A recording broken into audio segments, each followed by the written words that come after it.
dan sholat Anda sudah benar apa enggak? Ketika saya bertanya, sebutkan 4 yang membatalkan. Ya Rasul, saya jaga ini orang tidur karena dia ini alim. Wa yulawis al-musallin, dan saya biarkan itu orang sholat li'annahum jahilun, karena dia itu bodoh. Walau yusalluna alfa rakaat lam yataqabbaluna thawabahu, kata Iblis. Walaupun sholat 1000 rakaat tidak akan diterima pahalanya oleh Allah. Makanya ilmu itu penting. Masjid ini saya mau tanya, ada pengajian rutinnya? Ada? Alhamdulillah. Gak usah masjid terlalu cantik, gak usah. Yang penting rohani jamaahnya yang cantik, betul? Jangan sampai uang masjid cuma dipakai mempercantik masjid, lupa mempercantik rohani jamaah. Padahal Nabi bersabda, alamatus sa'ah, tanda-tanda kiamat, ummati yatatawaluna fi tazyidil masjid, lakin naqis an ruhi nafsih, ay ruhil jamaah. Tanda-tanda kiamat, manusia itu berlomba-lomba mempercantik masjidnya, tapi rohani jamaahnya sangat kurang. Ya enggak? Jangan uang itu dipakai fisik. Gunakan untuk non-fisik. Utamanya, misalnya sewa guru mengaji, ajari anak-anak tetangga, pakai uang masjid, halal. Uang saldo masjid menggaji guru TPA, halal. Karena itu menyangkut rohani. Misal pembayaran TPA tidak banyak, sedangkan gurunya banyak, kekurangan biaya untuk ngajar guru. Bagaimana? Pakai uang saldo masjid, halal. Jangan kita terjemahkan uang masjid cuma bangun masjid. Dangkal itu. Ya, makmurkan. Jamaahnya dulu dimakmurkan, baru isinya masjid. Di antaranya ilmu agama. Dan kalau pengajian, gak usah ilmu terlalu tinggi. Pak Ustaz, ajari tafsir Quran. Gak usah terlalu tinggi. Ajari ilmu ma'rifat. Percuma ilmu bisa terbang, tidak bisa turun. Ilmu bisa hilang, tidak bisa kembali. Ya kasus. Lebih baik panggil ustaz, ngajari ilmu fikih, ngajari tata cara wudu, ngajari tata cara sholat, ngajari tentang kehidupan sehari-hari. Itu yang dasar. Maka ilmu agama itu penting. Yang kedua, ruhnya sholat yang kedua adalah, yaitu apa? Kalau sudah bilang apa? Khusyuk. Apa itu khusyuk? Perhatikan definisi khusyuk. Fi'lu ma'adzikrillah, mengerjakan pekerjaan bersamaan mengingat Allah. Itu khusyuk. Sekarang saya mau sampaikan, ada yang bisa khusyuk di sini, sholat 2 rakaat mulai takbir sampai salam, ada yang bisa khusyuk 100%. Yang angkat tangan anak-anak, mana tahu dia. Ya, oke. Saya sampaikan nak ya. Dengarkan baik-baik nak. Walaupun kau angkat tangan, Habib nggak percaya. Kenapa? Rasulullah Shallallahu Alaihi Wasallam pernah bersabda, "Ma khasalal khusyuk illa li." Tidak ada umatku yang mampu khusyuk kecuali saya. Pasti nggak ada yang mampu khusyuk mulai takbir sampai salam. Gombal. Saya pernah mengadakan uji coba sholat duha. Saya nyalakan AC kamar 1 PK. Saya menghadap kiblat. Begitu dingin kamar saya sholat. Usolli sunat duha raka'atain mustaqbilal kiblat ada lillahi ta'ala. Allahu akbar. Saya ahli bahasa Arab. Saya perhatikan kalimatnya. Bismillahirrahmanirrahim. Saya renungi artinya. Allahu akbar kabira walhamdulillah katsira. Artinya saya renungi. Masuk Fatihah. Bismillahirrahmanirrahim. Alhamdulillahirabbil alamin sampai amin. Khusyuk. Begitu masuk surah pendek, Bismillahirrahmanirrahim. Wadduha wal laili idza saja. Di mana lagi alamatnya sini itu kan bukan dari mana. Acara nanti malam itu bermalam dalam waktu subhanallah. Gak bisa. Ingat istri, ingat anak, ingat dakwah, ingat ini, ingat itu. Gak ada. Kalau ada yang bilang mampu khusyuk, bohong. Gak ada. Betul? Sepakat? Sepakat ya? Sudah gak ada, Pak.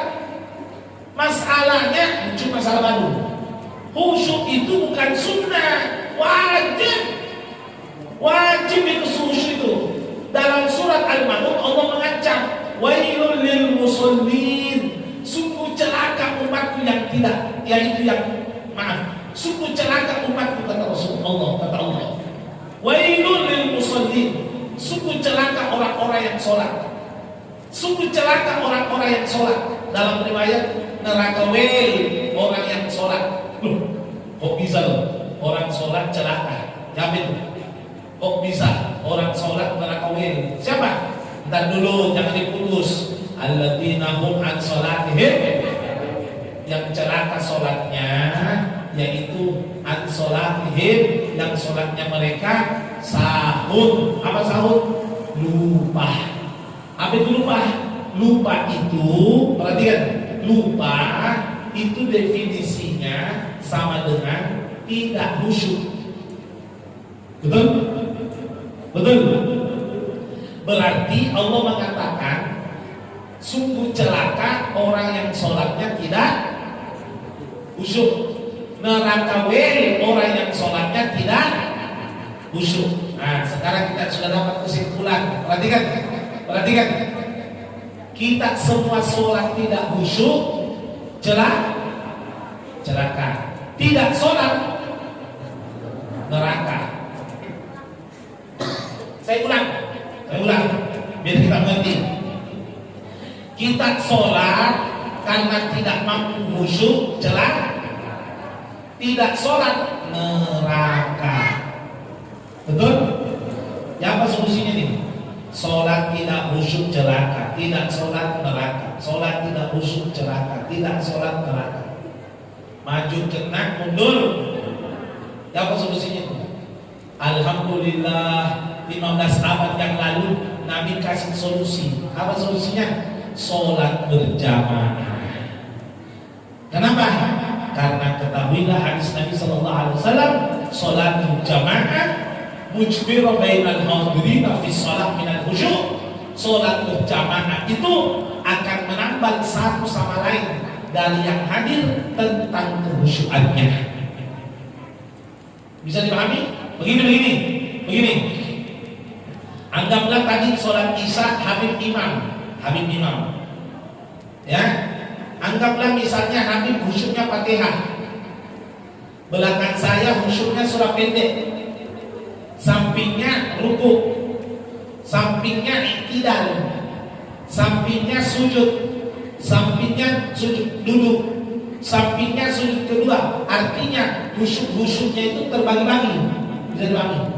Berkat sholat berjamaah, satu masjid dicatat oleh Allah khusyuknya 100%. Berkat sholat berjamaah. Tapi dengan satu syarat, tidak boleh janjian. Ya, jangan sampai janjian. Pak, sampai ya, sampai khusyuknya lupa ya, sampai nggak bisa gitu. Artinya apa? Sholat aja wajib berusaha khusyuk semampu mungkin. Adapun kekurangan dimaafkan oleh Allah berkat berjamaah. Sampai sini paham? Makanya kalau tidak bisa khusyuk, jangan sok-sok nantang sholat sendiri. Jangan sok-sok nantang sholat sendiri. Ada yang bilang, sholat sendiri sah juga kok. Memang sah. Yang sah itu belum tentu diterima. Tapi yang diterima sudah pasti sah. Jadi sholat itu, maaf ya, berjamaah itu sekalipun fardhu kifayah, tapi untuk menyelamatkan diri dari ketidakmampuan khusyuk, maka berjamaah itu ulama mengatakan wajib. Betul kan? Kenapa? Kenapa wajib? Karena kalau tidak berjamaah celah.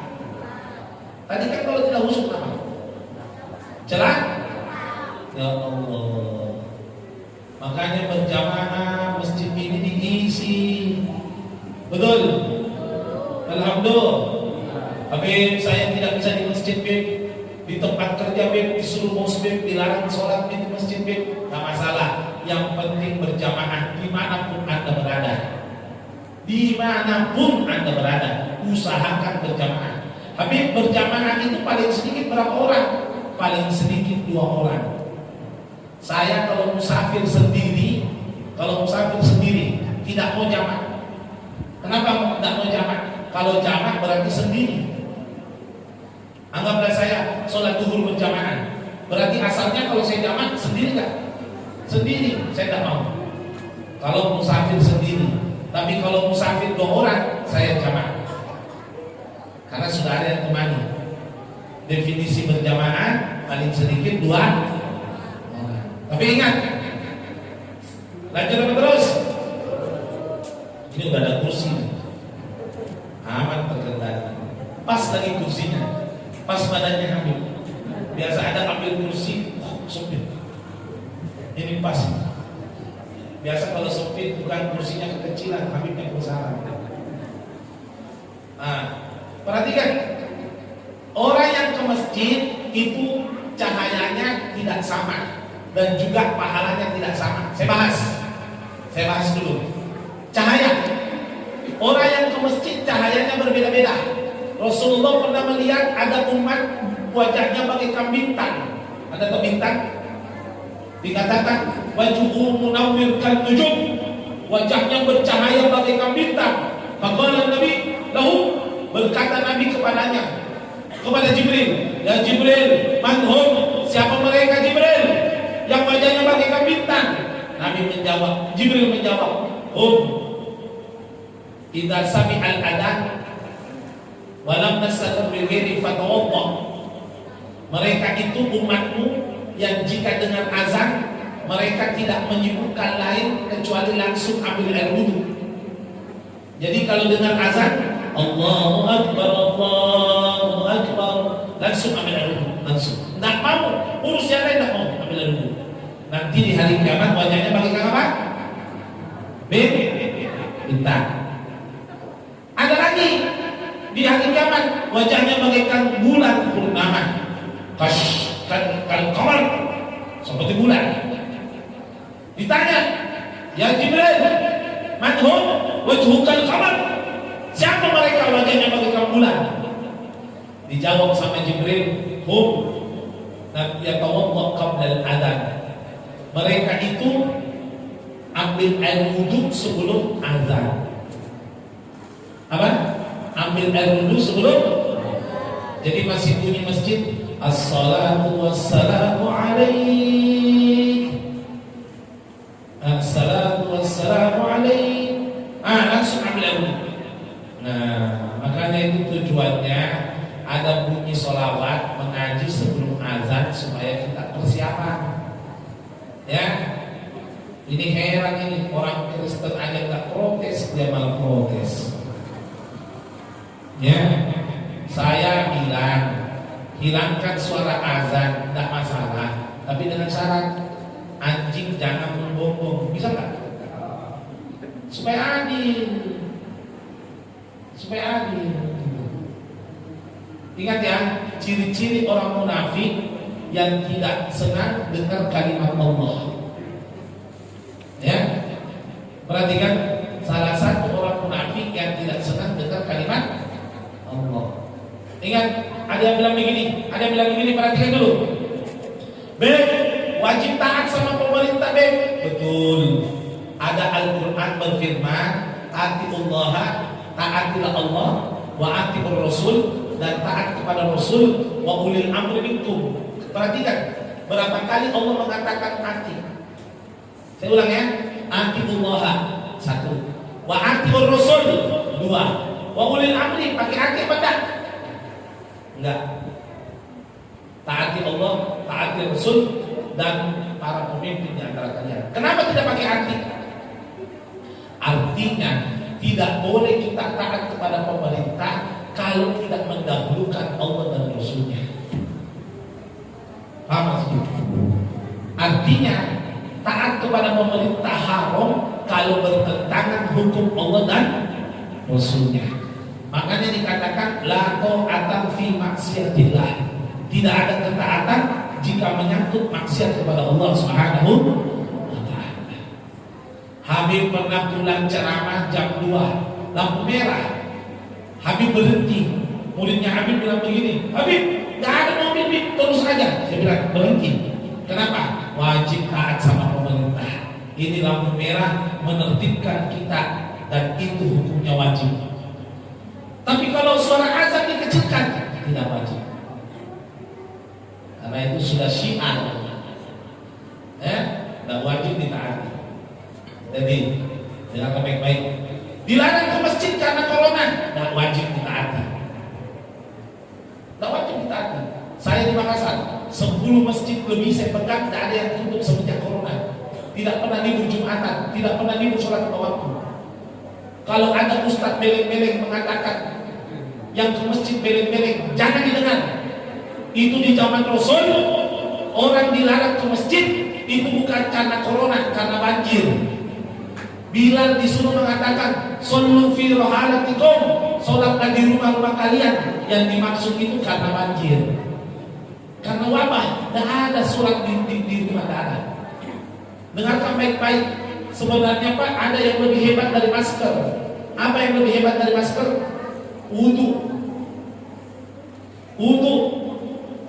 Saya di zaman di akhir zaman, dhaharal marad la hadu illa wudu. Akan datang zaman di akhir zaman muncul penyakit tidak ada bentengnya kecuali wudu. Saya ini udah ditusuk telinga saya udah berapa kali? 79 kali.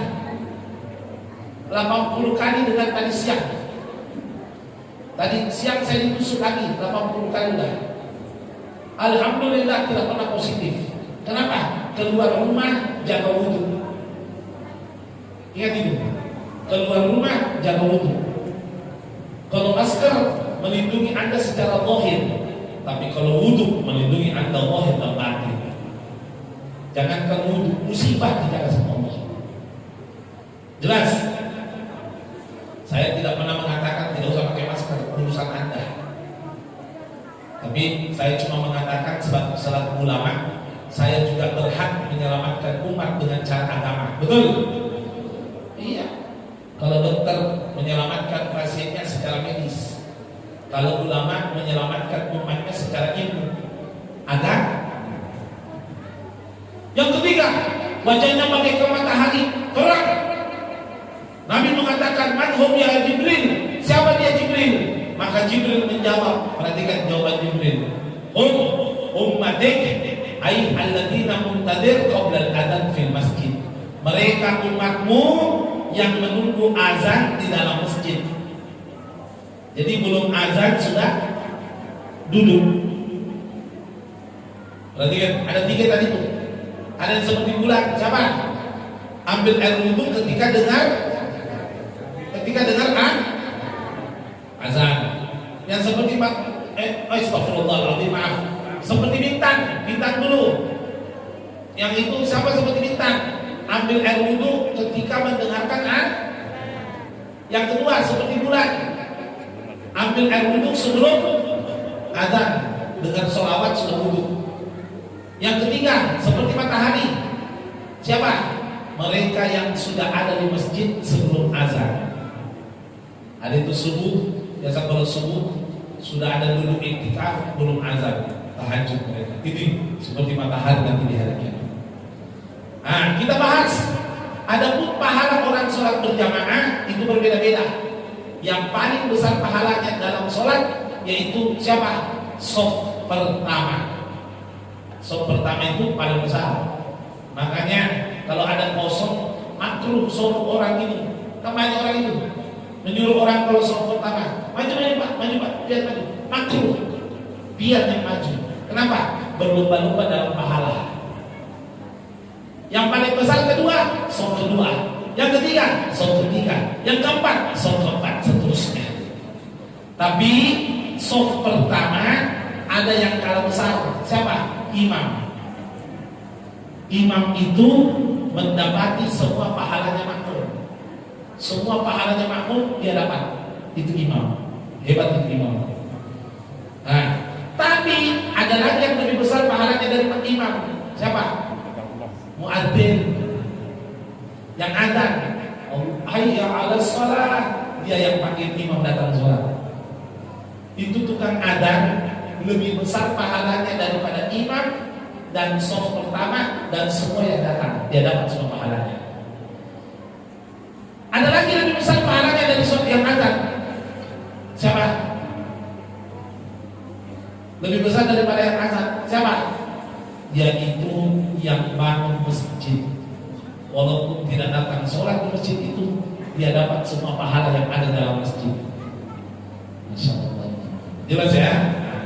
Kita lanjut. Ruhnya sholat yang ketiga. Masih bisa lanjut? Bisa sedikit ya? Bisa sedikit, kita percepat. Ruhnya sholat yang ketiga yaitu ikhlas. Ikhlas. Apa itu ikhlas? Ikhlas itu fi'lu syai' lillah, melaksanakan sesuatu karena Allah. Sering kita mengucapkan di iftitah, innas sholati wa nusuki wa mahyaya wa mamati lillahi rabbil. Sesungguhnya sholatku, wa nusuki ibadahku, wa mahyaya hidupku, wa mamati matiku lillahi rabbil. Itu semua untuk Allah. Itu ikhlas itu. Tapi tanda-tanda ikhlas, bagaimana tanda-tanda ikhlas? Boleh saya kasih tanda-tanda ikhlas? Boleh? Yashkurul ni'mah fi dakhilil ibadah laisa ba'dahu. Merasakan kenikmatan di dalam melakukan ibadah, bukan setelahnya. Saya kasih contoh. Pernah Anda rasakan sholat tarawih 20 rakaat? Pernah? Kira-kira kalau sudah sholat tarawih 20 rakaat enak gak? Sudah selesai sholat tarawih plus witir, enak gak perasaan? Enak gak perasaan? Halo? Enak gak perasaan? Enak ya? Berarti kita kurang ikhlas. Kenapa? Orang yang ikhlas merasa nikmat bukan setelah ibadah, tapi di dalam ibadah. Maaf loh ya, kita seolah-olah menjadikan sholat itu beban. Makanya terasa nikmatnya setelah melakukan beban itu tadi. Mau lihat orang ikhlas, lihatlah orang mencatur. Orang mencatur itu enak ketika main atau setelah main? Ketika main. Ketika main dia nikmat, bukan setelah main. Kalau setelah main berarti tidak ikhlas.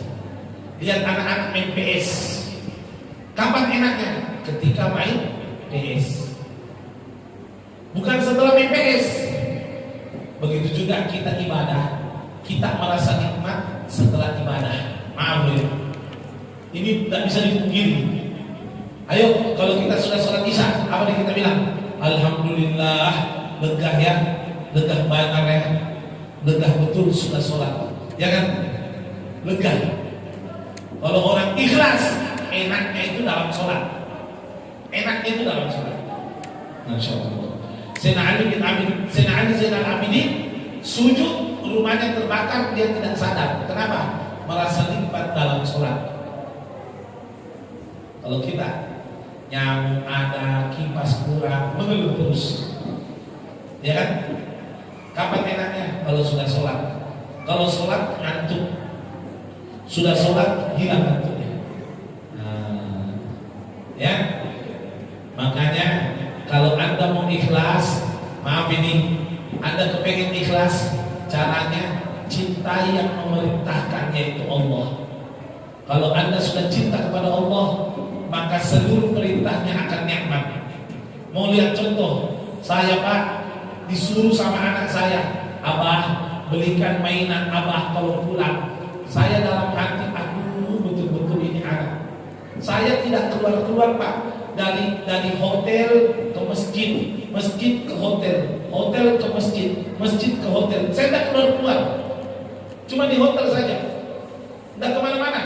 Mau beli mainan susah, tapi tetap besok pagi sebelum pulang siang saya tetap mau singgah di toko mainan. Kenapa? Yang minta mainan adalah orang yang saya cintai. Sehingga dikatakan amrun minal mahbub nikmah. Perintah dari orang yang kita cintai, kenikmatan. Betul? Bon, ibu kalau misalnya anaknya minta bikin nasi goreng, ibu semangat untuk bikin nasi goreng. Kenapa? Yang minta ini anak. Nikmat. Begitu juga kalau Anda mengaku cinta kepada Allah, masa perintahnya menjadi beban? Kalau menjadi beban, berarti Anda belum cinta. Betul? Itu kalau kita disuruh sama orang cinta, yang nikmat itu, nikmat. Istri saya itu, maaf ya, istri saya marah-marah kalau saya tidak suruh bikin kopi. Abah, sudah 5 hari Abah tidak pernah suruh saya bikin kopi. Dihitung sama dia. Mestinya kan bersyukur tidak disuruh, tapi dia anggap nikmat kalau disuruh. Kenapa? Cinta sama suaminya. Apa maksudnya ini? Orang kalau cinta itu perintahnya nikmat. Wallahi, wallahi, Anda rasakan sendiri. Anda rasakan sendiri. Masya Allah. Ya.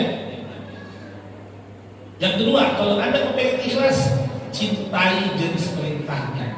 Apa jenis perintahnya? Yaitu sholat. Anda melihat Pak, perhatikan baik-baik. Kalau orang sudah mencintai sesuatu tidak menimbulkan rasa capek, dengarkan kalimat ini. Idza ahabba syai' la yasultan. Kalau orang sudah cinta kepada sesuatu, tidak menimbulkan capek. Mau contoh? Boleh saya kasih contoh? Lihat orang yang cinta main bola. Itu orang main bola aneh tapi nyata. Kenapa? Dia sendiri yang tendang bolanya, dia sendiri yang bunuh. Nah, tendang bolanya, membunuh. Sudah dapat, dia tendang lagi. Mestinya kalau dapat mau pulang. Untuk apa dibunuh kalau mau ditendang? Ya kan? Secara logika, untuk apa dibunuh kalau mau ditendang? Baru itu herannya, 22 orang dewasa dalam satu lapangan. Kenapa mau berebut satu bola? Padahal masing-masing mampu beli bola. Kenapa tidak masing-masing beli? Supaya tidak rebutan lagi. Tapi Habib, itulah permainan bola. Enak. Orang main bola Pak, capek berbohong. Capek berbohong. Dia sudah selesai. Habib, capek ki? Enggak. Habib, ganti ki? Enggak. Udah capek, enggak mau. Benar enggak? Udah sesat loh ini. Enggak mau diganti. Saya kalau main futsal, semuanya diganti. Kadang-kadang gantian. Kalau saya enggak mau. Kepala pondok, sampai mengganti. Dia kan yang bayar pondok juga. Nah, bayangkan itu. Saya hobi main bola, tapi ya kadang-kadang saya malas juga main bola. Karena kadang-kadang murid saya tidak mau ambil bola. Dia hobi.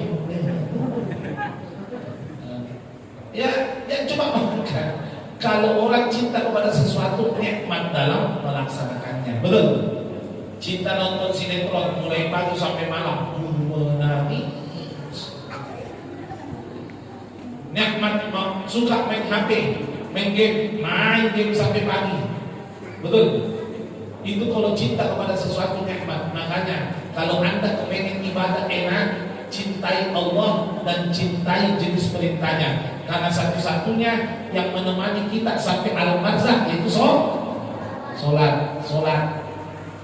Ya, mobil tidak menemani Anda, cuma sampai di kuburan, setelah itu pulang. Itu pun yang antar ambulans. Istri yang cantik jelita tidak menemani Anda dalam kubur. turun. Kalau masih muda insya Allah kawin lagi. Ya enggak? Suami yang Anda katakan cinta sampai mati, betul, Anda dicintai sampai mati, tapi bukan sampai kiamat. Mati selesai. Kenapa? Laki-laki kalau mati istrinya, mata kanannya menangis, mata kirinya cari ganti. Tidak ada yang setia cintanya sampai mati. Yang setia cintanya, yang pantas dicintai sampai mati cuma satu, amal soleh. Itu aja. Kalau Anda betul-betul mau selamat, cinta yang paling setia yaitu amal. Karena ketika Anda mati, dialah yang tetap mendampingi Anda dalam barzah. Itu semua. Mudah-mudahan apa yang saya sampaikan membawa manfaat buat pribadi saya dan buat kita semua. Bapak Ibu, masih mau dengar ceramahnya Habib di rumah? Masih mau dengar ceramahnya Habib di rumah? Mau? Silahkan bawa pulang Habib. Kamu dengar ceramahnya di rumah? Gimana? Mau tak? Ceramah fikih mau dengar? Tentang wudhu sama dengan sholat mau dengar? Mau? Begini caranya. Bilgiam amin bilgiam Allah dikit. Bilgi amin tikhal malik kita. Ini kelas itu kembali. Kali jangan duduk nah terlalu kayak kerajaan Majapahit gitu. Berdiri nah. Itu jangan duduk terlalu takut ini murid. Jangan Habib yang malu sama jamaah. Nanti bilang orang, wah muridnya dididik berlebihan. Tidak lah, tidak boleh. Kau tunduk sama guru sama orang tua, tapi jangan berlebihan. Kalau orang tua kau berlebihan tidak apa-apa. Cium telapak kakinya tidak apa-apa. Cium lututnya tidak apa-apa. Kalau guru ada batasnya. Nah, perhatikan, Habib tidak kuat hatinya kalau murid duduk seperti itu. Kepengen dengar ceramahnya Habib sampai di rumah? Kepengen? Ini buka YouTube, channel YouTube ini. Ada channel YouTube-nya Habib, Anda bisa nonton di rumah insya Allah. Setiap 2 hari masuk ceramah. Dengar kalau ya, 48 jam masuk ceramah. 48 jam masuk ceramah. Siapa yang ceramah? Seluruh para habaib, baik lulusan Hadramaut, lulusan Pasuruan, lulusan Mekah, lulusan Polmas, dan lulusan Raci, semuanya ceramah di YouTube itu insya Allah. Ya, channelnya mau buka channel, silakan buka YouTube-nya sekarang dulu. Ayo rame-rame buka YouTube dan tolong pencet subscribe. Kalau Anda pencet subscribe, Anda dapat amal jariah. Kalau pondok itu menghasilkan ekonomi atau uang, maka kembali ke pesantren. Apa channelnya? Perhatikan, tulis. Buka YouTube-nya, sudah? HUFY spasi media. Saya ulang. HUFF ya, satu F-nya. Saya ulang. HUFY spasi media. Dapat? Nanti tolong dipencet rame-rame dulu yang merah itu. Subscribe. Apa itu? Subscribe. Subscribe katanya. Subscribe-nya pencet like, lonceng supaya langganan 2 hari masuk. Dukung media dakwahnya Habib. Ya, insya Allah kalau itu berpenghasilan kembali ke pesantren. Amin. Ya Rabbal. Dan ini ada nomor HP-nya Habib di sini. Bagian sudut bawah nomor HP-nya Habib. Ini sudut bawah itu. Ya, nanti dibagi. Ibu-ibu, bapak-bapak, jangan ada yang pulang kalau belum didapat ini kertas gratis, insyaallah. Namun sebelum doa, perhatian dulu. Tolong perhatian. Halo. Ya, nanti kertasnya ini. Minyak ini di tangannya Habib yaitu parfum Mekah. Yang kuning Gahru, asli Gahru, cairan Gahru, no alkohol. Demi Allah, Balikpapan jual ini 75.000 1 mili, tapi Habib jual 6 mili 50.000 atau persisnya 8.333 rupiah per mili. Jauh lebih murah. Kalau Anda beli ini parfum, Anda miliki ini parfum, berarti Anda telah menitipkan amal jariah, karena uangnya bukan untuk Habib, untuk pelunasan tanah pesantren perempuan. Amin. Habib ada tanah mau dicicil, sisa kalau uang saya kemarin terkumpul semua, sisa 46 juta. Mudah-mudahan lunas, ditargetkan Syawal harus lunas oleh pemilik tanah. Kalau Anda kepengen amal jariah, mau tak bantu Habib? Silahkan Anda titip 50.000, dapat parfum hadiah 100.000, 2 botol parfum. Kalau yang putih, ini yang putih namanya kasturi putih. Kalau yang kuning, gaharu. Ini non alkohol, kalau dipakai tidak hilang baunya, bajunya hilang. Ya, begitu kuatnya. Insya Allah yang berminat nanti sama Wahyu. Ya, jangan tunduk lagi kayak Majapahit itu.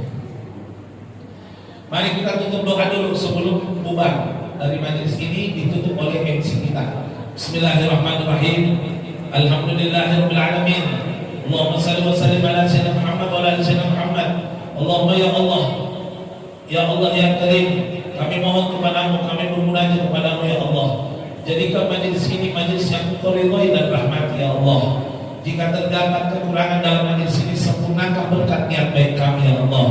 Ya Rabb, segala yang berkorban dalam majelis ini, dalam acara ini, baik berupa materi maupun moral, ganti pahalanya, ganti rezekinya berlipat ganda di sisimu dan pahala yang berlipat ganda di sisimu ya Allah. Ya Allah ya Karim, panjangkan umur kami dalam keadaan sehat walafiat, disertai ketaatan kepadamu ya Allah. Ya Rabb, khususnya umur orang tua kami, kaum muslimin dan muslimah seluruhnya ya Allah. Ya Rabb, perbaiki Indonesia lebih baik dari kemarin, angkat seluruh musibah yang terjadi ya Allah. Dan ya Rabb, jangan lagi kau turunkan musibah wabah corona ya Allah sampai selama-lamanya ya Allah. Ya Allah ya Karim, kami juga bermunajat kepadamu, anugerahkan hidayah kepada Menteri Agama kami ya Allah, sehingga Menteri Agama kami menyesali ucapannya dan meminta maaf kepada umat Islam ya Allah, sehingga Menteri Agama tidak lagi merendahkan martabat Islam. Ya Allah ya Karim, kami cinta kepada mereka, tapi mereka Engkau sesatkan karena Engkau yang mentakdirkan, sehingga Engkau pun yang berhak memberi hidayah. Ya Allah ya Karim, jagalah keluarga kami ya Allah dari sikap meninggalkan sholat, sikap perbuatan yang tidak benar, perbuatan maksiat baik sengaja maupun tidak, khususnya candu narkoba di akhir zaman. Jangan sampai ada keluarga kami yang terjerat ya Allah. Ya Allah, jadikan anak kami anak yang soleh-solehan, membanggakan di dunia, menyelamatkan di hari kiamat. Jadikan istri kami istri yang sakinah, yang senantiasa taat kepada suaminya, yang senantiasa berbakti kepada suaminya. Begitu juga jadikan suami kami menjadi imam dalam rumah tangga, dan senantiasa membimbing rumah tangga kami ya Allah dalam mencapai ridho-Mu ya Allah. Ya Allah ya Karim, kami juga bermunajat kepadamu ya Allah, agar kiranya Engkau tunjukkan kepada kami yang benar itu benar, yang salah itu salah. Dan kami tutup ya Allah doa kami dengan penuh kemurahan-Mu ya Allah. Kabulkan segala hajat dan keinginan kami dan urusan kami, baik yang kami sebut maupun yang tidak sempat kami sebutkan ya Allah. Rabbana ighfir lana wa liwalidina warhamhuma kama rabbayana shaghira. Rabbana atina fid dunya hasanah wa fil akhirati hasanah wa qina adzabannar. Ya Allah, keluarga kami yang sakit Engkau sembuhkan, rezeki kami lipat gandakan sehingga kami mampu membuat amal soleh di jalan-Mu ya Allah. Ya Rabb, segala yang terlibat dalam amal jariah pesantren kami, ganti rezekinya berlipat ganda ya Allah, dan jadikan amalnya menjadikan amal jariah yang berlipat gandakan pahalanya di sisi-Mu ya Allah. Wassallallahu ala sayyidina Muhammadin wa alihi wasallam. Walhamdulillahirabbil alamin. Sirrul Fatihah.